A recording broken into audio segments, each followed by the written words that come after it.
Jed, thanks for joining us. 10 years of service to Aston Villa was recognised at the Player Awards dinner. What did that mean to you? Oh, it meant so much. I wasn't expecting it. I've been injured for the last sort of good year now, and yeah, it was really nice to get up there on stage and have that nice plate, given to me. It meant a lot, and to see the reaction as well was amazing.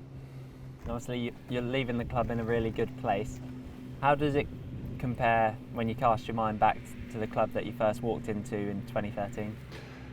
Completely different club. I joined in 2013. I think the remit at the time was just to stay in the Premier League, and we did it, but we're always sort of down the bottom. And to see the club now and what it's grown into with the ownership and the coaching staff and support staff, it's a complete different club. The turnaround has been unbelievable, and it's great to see. Obviously great to join the club, but to leave it in such a with it in such a good place is great as well. And over the first few years, you had a number of different managers and a few different loan spells. And you were actually at Charlton when you got the call to come back to Villa. Did you feel that was going to be then your kind of chance to assert yourself in the team? To be honest, no. I went to Charlton on loan and I had a great time there, really enjoyed it. It was around the Christmas time where unfortunately Orjan got injured that I had the call to come back, and it was more of a call to come back and be sort of challenging, but not to play. And obviously, whenever you always want to play. So obviously I came back and pushed. We just signed Big Lovra at the time, so I came back wanting to push Lovra, obviously to then get into the team was brilliant, and that was then, as soon as I got into the team, that was then my chance to stay in the team and do well. And thankfully that happened, and we went on a 10-game winning run, which was unbelievable. So, and then to get promoted at the end of it was an amazing few months for the team and for myself, and one that I certainly wasn't expecting when I got recalled from Charlton. Yeah, and as you say, I think it was an injury, and you came on at half time, and then you got that run of games, went on a 12-game unbeaten with 10 wins. What did it feel to be a part of that team? Yeah, it was special. We had a really we had a great team. When I look back at the individuals we had, it was it was putting us all together and making us play as a team, and that's what Dean Smith and the coaching staff managed to do.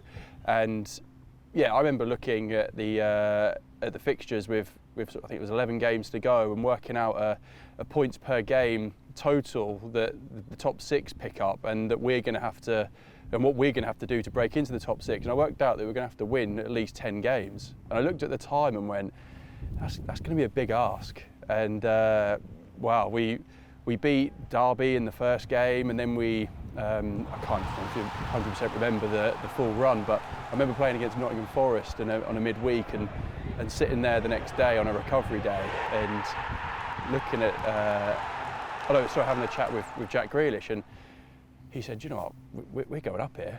And I was like, "Do you know what, actually I think you're right. Like, if we keep going the way we are and playing the way we are, we've got a hell of a chance." And that belief just spiraled and just kept going, and we ended up just obviously winning all those games. And when you're in it, you don't think about it too much. It's just the next one, and it's a cliche in football, just focus on the next game. But it really was just bang, right, who we got next? Let's go and beat them. And it was at the time we were on 9 games that I think the record got spoken about. So, and then went and won the 10th, and great to set history there as well.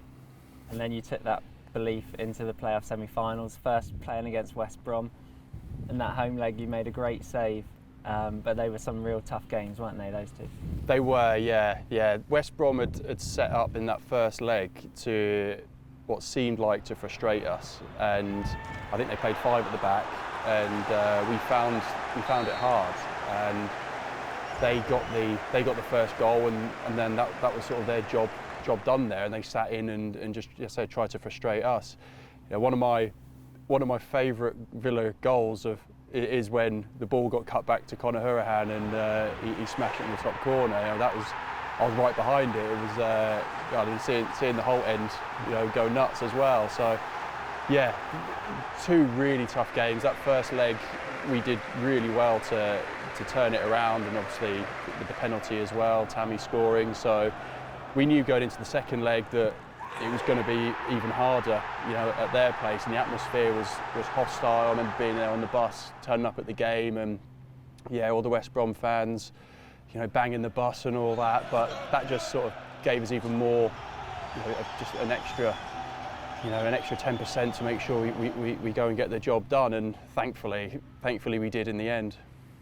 And it obviously resulted in a penalty shootout at the end, which I believe you said after was the first penalty shootout you've ever been involved in. Yeah, I did say that, and then I then suddenly remembered that I'd been in one at Charlton, to be honest with you. I think we played Wimbledon in a Johnson's Paint game that I'd been involved in. But yeah, no, that was the first penalty shootout where it's been a full house, and you know there was a lot riding on it. And yeah, I remember, you know, nipping into the changing room to go to the loo quickly before the penalties, and thinking, hold on a minute, they've actually not got their main penalty takers on the pitch here. So automatically I felt as if we had an advantage. And you know, I looked around our team and looked at our penalty takers, and they are all very good penalty takers. So I think we all knew that as well. So yeah, so I just thought, you know, going into the pens, if I can save a couple early on, it can just try and take a bit of the pressure off our lads taking the penalties. And thankfully, you know, I did. And yeah, and the lads still had to do their job and stick them away. And I think, you know, any goalkeeper can save penalties, but to step up and score with that amount of pressure on you as well is testament to those lads who put their hands up and said, yeah, I'll have one. And thankfully they did, and they did the job as well. And another moment that's kind of become iconic amongst Villa fans is when you're walking to the penalty spot staring at Mason Holgate. Yeah. Was that always in your mind to do something like that? No, it wasn't. No, I wouldn't necessarily say it was that's me. I found it strange that we were walking together, to be honest, because that doesn't normally happen when I've seen penalty shootouts. So normally the keepers will be already down the other end before the first penalty taker, you know, makes their way down. So the fact that we both started walking together, I was like, oh, well, this is a bit weird. So yeah, you know, it was, you know, you got to try and do your best, and you know, yeah, it was what happened, and thankfully I saved it. And then we move on to the final against Derby. What are your memories of that period? Wow, what a day! People say it's the best way to get promoted via the playoffs, and you know that it really was an unbelievable day. I remember waking up early. I can never lie in on a match day, and opening my curtains outside Wembley and looking down, and there was just claret and blue everywhere, and it was 8 o'clock in the morning, and I was like, wow, okay, this is going to be, you know, this is big. So yeah, we prepared like we always did, and yeah, got to the game nice and early. As I said, we stayed just around, well, literally in the Hilton in Wembley, so you know, we took all the traffic and all that out of it, which was good, and it was a beautiful day.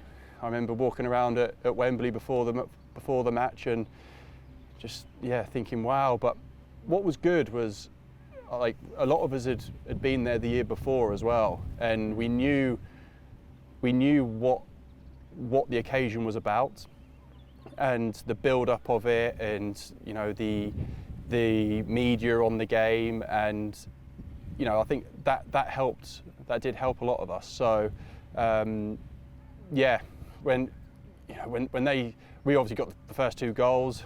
When they scored, I think with 10 minutes to go, I was thinking, oh no, surely not, because the game had actually been fairly, I'd say, comfortable for us, and you know, it was when they got that goal, it was yeah, oh, I hope they don't get another here. And thankfully we held on, and when that final whistle went, it was an unbelievable feeling. And I'd still say that was one of my, you know, the best feeling in a Villa shirt I've had, that final whistle going and knowing that we'd done it, and the celebrations that came after were incredible as well. Yeah. Yeah. Have you really felt the appreciation, you know, from fans everywhere since that day? Yeah, definitely. Yeah, it's great to chat to the fans, and yeah, a lot of them, or should I say most of them, always bring up the playoffs and the way we went up in the West Brom games, and you know, it is great to sort of reminisce and look back at those, because when you're in it, you just, yeah, that's your job. You just, you know, the West Brom was great, but it would mean nothing if we didn't get promoted. So at the end of it, it was all right, okay, great, but let's get the job done, and then you focus on the next one and the final. So to look back now, a few years later, and go, wow, yeah, that was a really, really good time, and we had a really tight-knit squad, and everyone got on, and yeah, just the whole 10-game, you know, winning run as well. It was a really special few months. And obviously, unfortunately, injuries haven't been kind to you in recent years. Has that made it kind of even more special now that you look back on those times? Yeah, it's been, the last few years has been a bit of a rough ride with the injuries. That happens, unfortunately. That's part of the game. But yeah, every day I've worked hard to get better and come back. But it's around this time when the playoffs are going on in, you know, across the Football League, and I just get flooded with all those memories, and I think, yeah, you know, I'd love that to happen again, and you know, I'd love to have another go at a playoff run, and you know, it just brings back all those memories, and all the injuries I've had. It really does make you appreciate the good times, you know, even more. And just finally, how do you reflect on your time as an Aston Villa player and what it meant to you to play for the club?